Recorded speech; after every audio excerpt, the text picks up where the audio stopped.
నమస్తే, welcome to Veda TV. తెలంగాణలో షాదీ ముబారక్, కళ్యాణ లక్ష్మి పథకాలపై తెలంగాణ హైకోర్టు తాత్కాలికంగా స్టే విధించింది.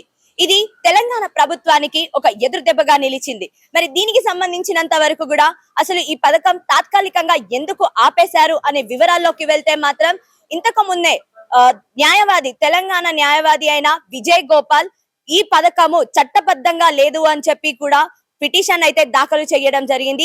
దానికి సంబంధించినంత వరకు కూడా తెలంగాణ హైకోర్టు దీని మీద కౌంటర్ ఇవ్వాలి, ఎఫిడవిట్ ఇవ్వాలని చెప్పి కూడా ఇంతకు ముందే చెప్పింది. కానీ తెలంగాణ ప్రభుత్వం దీన్ని ఏమాత్రం కూడా తీసుకోకుండా నిర్లక్ష్యం చేయడం వల్ల ఇప్పుడు తెలంగాణ ప్రభుత్వం అయితే సీరియస్ అయ్యి ఖచ్చితంగా దీని గురించి వేయాలి, దీని గురించి చెప్పాలి అని చెప్పి ప్రెసెంట్ తాత్కాలికంగా స్టే విధించడం జరిగింది. తదుపరి విచారణ 4 వారాలకు వాయిదా వేయడం అనేది జరిగింది. మరి షాదీ ముబారక్, కళ్యాణ లక్ష్మి ఇప్పటి నుంచి కాదు, 2014లో నుంచి కూడా, అంటే తెలంగాణ వచ్చి కేసీఆర్ ప్రభుత్వం వచ్చినప్పటి నుంచి కూడా ఈ పథకాలు అయితే అమలులో ఉన్నాయి. మరి అలాంటి పథకాలకు ఈ రోజు తాత్కాలికంగా స్టే వేయడం వల్ల రీసెంట్ గా పెళ్లినైన వాళ్ళందరికీ కూడా ఇబ్బంది కలిగే ఛాన్సెస్ అయితే చాలా ఉన్నాయి. చాలా కుటుంబాలు కూడా కళ్యాణ లక్ష్మి వస్తే మాకు కొంచెం ఆర్థికంగా సపోర్ట్ గా ఉంటుంది అని చెప్పి భావించే వాళ్ళు కూడా చాలా మంది ఉంటారు. మరి అలాంటిది ఈ తరుణాలలో ఇప్పుడు దీని మీద ఇలా స్టే వేసి తాత్కాలికంగా ఆపేయడం అనేది ఇది ఊహించరానిది.